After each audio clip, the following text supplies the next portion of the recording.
Hello guys, this is Paul McWhorter from TopTechBoy.com, and we're here today with lesson number 7 in our incredible new tutorial series where you're going to learn Python or you're going to die trying. What I'm going to need you to do is pour yourself a nice strong cup of coffee.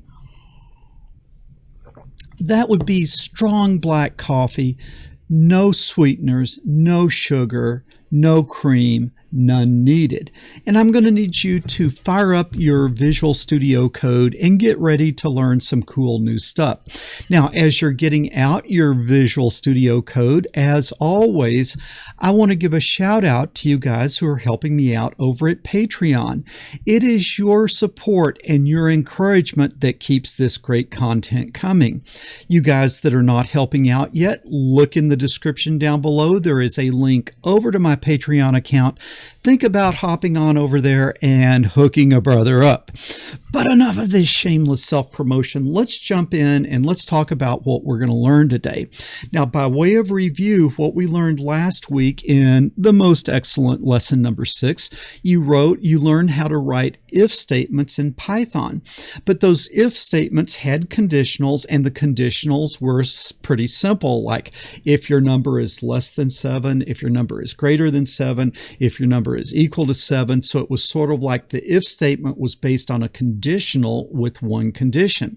What we're going to look at today is we are going to be looking at if statements with compound conditionals. And compound conditionals is where you have more than one condition. Now, compound conditions, they have more than one condition, and those different conditions are separated by either the word and or separated by the word or. And so we have to understand logically the difference between the word and the word or, because there's kind of like a big difference. And so let's think about what would be true and what wouldn't be true when we're using the difference between the word and the word or. So just for your information, I am a male and I am 59 years old. So let's think about this conditional. What if I said stand up if you are a man and you are over 50 years old? Well, I would stand up because both of those are true. I'm a man and I'm over 50 years old. And so since both of those are true, I would stand up. But let's say you had a man and he was 40 years old. Yes, he's a man, but he's not over 50, so he would not stand up. Or let's say that you had a 60-year-old woman. She's over 60, but she's not a man, so she would not stand up. Okay, so the only way that you would stand up is if both conditions are true. That is and. But now, instead of that, let's imagine that I had the conditional, instead of using the word and, I had the conditional word or. That means they don't both have to be true. Only one of them has to be true. So if I said, if you are a man or you're older than 50, stand up. Well, a 60-year-old woman would stand up because she got the first conditional. Or the second one, she's over 50. Okay. How about a man that's 45? Well, he would stand up because even though he's not over 50, he is a man. He hit one of them. He would stand up. Let's say that you are a woman that is 25 years old. Well, you couldn't stand up because you missed on being a man and you missed on being over 50, and so you have to stay sitting down. And so the word or is much more inclusive. If any of the conditions are true, you can stand up. And is very restrictive. All the conditions have to be true in order for you to stand up. And so that's the difference between and or. Now, I want to kind of show you what the importance of these conditionals are. And so I will come over here and I will just do some simple examples for you. So we have our most excellent Visual Studio Code up here, and we are still working in our Python files. And I'm going to come over here and I'm going to create a new file, and I'm going to call that com for compound conditional. .py. The .py is kind of important. And I get a fresh new blank program coming up here. And so let's just do a real simple if statement, kind of like what we were doing last week.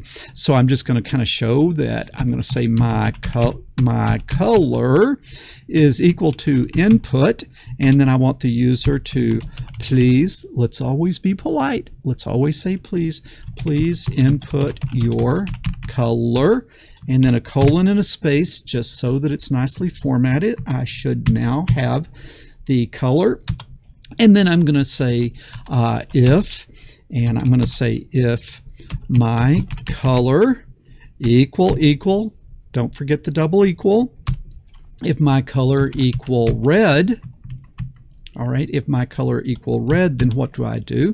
I print, and I'm going to print your color is red. Very nice. And now that's the only thing that I want in that if statement, so I eliminate the tab, and that way this will be the first statement after the if clause, and it's going to be if my color is not, the exclamation, not equal to red, then I'm going to print your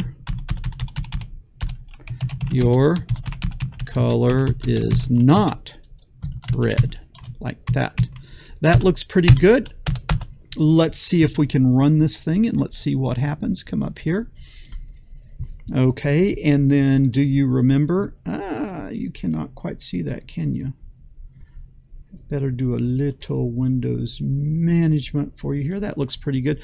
Always click here, because if you don't, like if I'm up here and it asks me the question and then I type, it doesn't put it down here, it edits the code, and that's a little annoying. So you always need to click here to make sure that you're active. Please enter your color, red, and then it says your color is red. Wow. Okay, let's play again. Come up here and I'm going to say blue.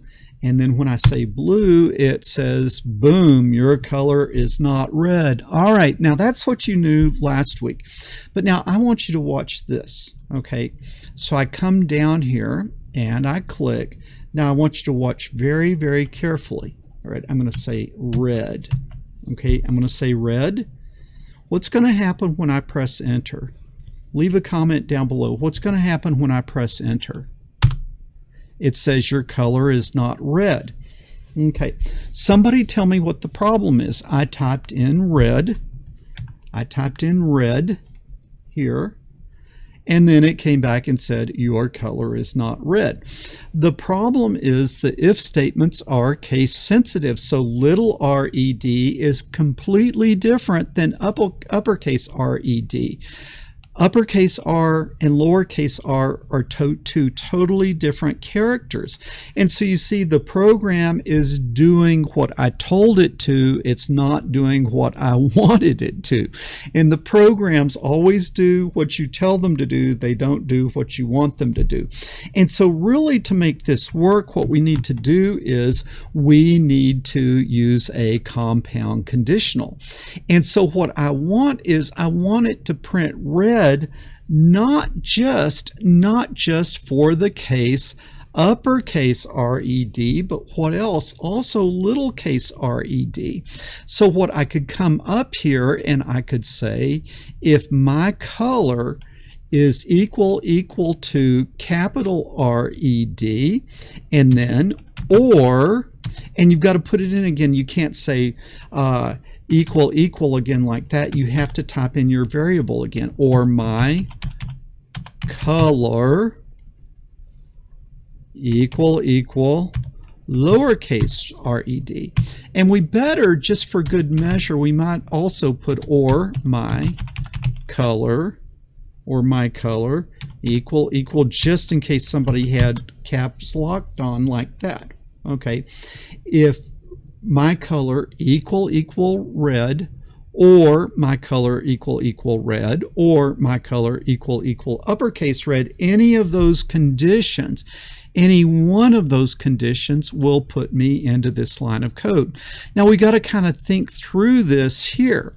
Now if my color is not red, now what if I put or my color is not equal to red. Now the problem is it would always come into this because it's either not going to be big red or it's not going to be little red, so it would always come down here and print your color is not red. So we need all of these things to be true. And what do we use if we want them all to be true? We would use the word and. So all of these conditions need to be true in order to get into this print statement. So all these things, it's got to be not capital red, but besides that, it also has to not be little red, and besides that, it has to my color not equal to red. Now, do you see how this works? All three of these things have to be true in order for it to say your color is not red, because if any one of these is true, then it would be in this one. So I want you to really think about this, because you need to understand the difference between the word and the word or. All right, I think we ought to go ahead and run this. See what happens, right? Okay, let's come up here and let's hit the play button. I missed it. All right, here we go. Please input your color. I am going to zoom in on this a little bit. All right, we're going to type in red. I always forget to do what I warn you about. You've got to click here to make sure that's active. So I'm going to say red. Your color is red. All right, let's come in, play again. What if I say capital R-E-D? Boom, your color is red. What if I typed in big R-E-D? Boom, your color is red. And notice it never inappropriately got into this line of code, so the logic is working. Now let's try a different one. If I come in and I say please input your color and I say blue, it says your color is not red. Let's play again. What if I came in and said B-L-U-E? Boom, your color is not red. If I come in and I say big R-E-D, it says your color is red. All right, so do you understand now the difference between the word or? The difference between the word or and the word and so make sure that you really understand this. Okay, I'm going to give you a couple of homework assignments in this lesson, and the first one I'm going to give you the solution to in this lesson, and then the next one I'm going to make you I'm going to really not give you the solution till next week, because man, you guys are not going to learn to code if you just sit and you type lines in as I type them in. You've got to go away and you've got to struggle and you got to bang your head against the wall and you got to think through it and you got to get stuck, and then you have to achieve the breakthrough. If you just don't do anything but just type in code as I'm typing it in, you're never going to learn to program. So I'm going to give you an assignment, and then I need you to pause the video, and then I need you to go off and do the assignment, and then after you've done it, then you can watch me do it and see if you did it the way that I did it. Okay, I need you to ask the user, I need you to input a number from the user, okay? And then I need you to tell the user if his number is between 5 and 10, okay? And when I say between 5 and 10, that is somewhat a little bit logically ambiguous, and so I'll be very specific. If the number is between 5 and 10, including 5 and 10, tell them that the number is between 5 and 10. If the number is not between 5 and 10, tell them your number is not between 5 and 10. So you guys are going to do this on your own, and so what I need you to do is I need you to pause the video, go away and do it, and then come back and look at my solution. So 1, 2, 3, pause. Okay, guys, did you come back? How many of you were able to do this program? Were you able to do it? How many of you folded up like a cheap Walmart lawn chair? Folded up like a cheap lawn chair. I hope you guys got it because you really know enough to do this. And so let's come on up here and let's see if we can do this. So I'm just going to kind of back over this code and start. So I'm going to say my number is equal to, now I'm inputting a number. What did I better do? I better float it. So I'm going to say float, because when we input, it inputs as a string. So I'm going to float the input, and then I've got the prompt. Please, always be polite. Say please. Please input your number. And then I put a colon and a space just because it formats it nicely that way. It has already closed the it's closed the apostrophe, it's closed the parenthesis, it's closed the parentheses. So I have 1, 2 open parentheses, I have 1, 2 closed parentheses, I have 1 open string, and I have 1 closed string. All right, now this is what I would do. I would say if, and then my number is greater than or equal to, because I want it to include 5, greater than or equal to 5, and my number is less than or equal to 10, then what I want to say is print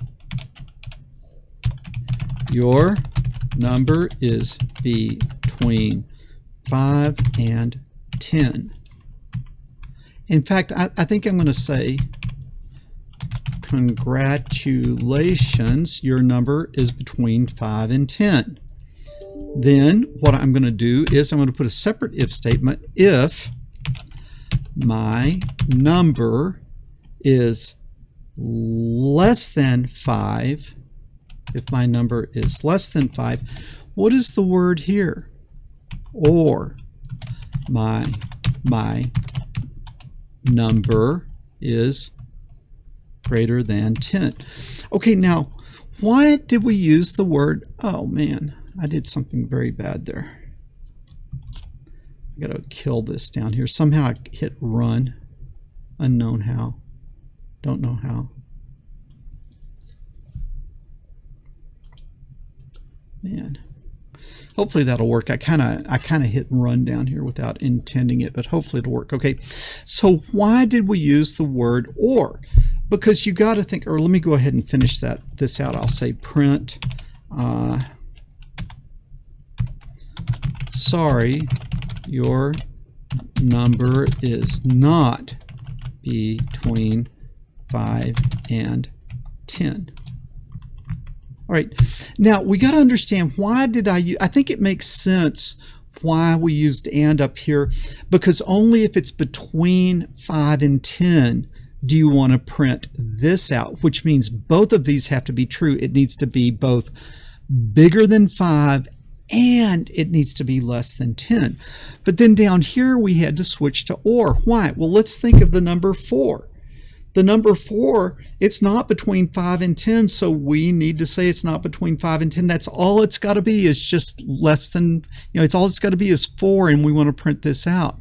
But also, if it's greater than 10, it doesn't need to be less than 5 and greater than 10, because nothing is less than 5 and greater than 10. It's if either of these is true, then it is not between 5 and 10. Does that make sense? Okay, let's try this and let's see what happens. So we're going to come up here and I'm going to run this thing. And luckily this came back to life down here. Please input your number. 4. Sorry, your number is not between 5 and 10. Okay, sorry, your number is not between 5 and 10. All right, so let's try it again. Let's play again. And let's say the number 11. Okay, sorry, your number is not between 5 and 10 again. Very good. Let's run it again. What if I put the number 7? Shazam! Your number is between 5 and 10. Okay, guys, this is really kind of simple, but you would be surprised how much that people struggle with these compound if statements. Okay, so let me try another one. Again, you guys always have got to, one of the fundamental flaws of almost all programmers is they don't check their code out enough. You've really got to check things. So we've gotten an example: greater than 10, less than 5, then one between 5 and 10. What do we really need to check? We need to kind of check those endpoints, right? And the endpoints would be, we better check 5 itself, because I said 5 should be counted as between 5 and 10. So I need to put in 5. Boom, your number is between 5 and 10. What else do I need to check? I need to check 10. There you go. Boom. Congratulations, your number is between 5 and 10. All right, so that is working really, really good. So I think that is pretty cool. Now, this is what your assignment is for next week, and I'm going to end the video here, but I'm going to give your homework assignment, and then we'll go through the solution next week.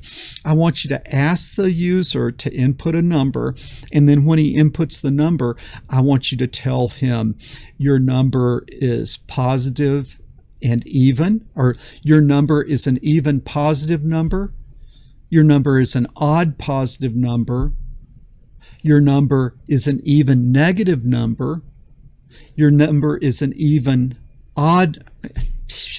Let's try it again. Your number is positive even, your number is positive odd, your number is negative even, your number is negative odd.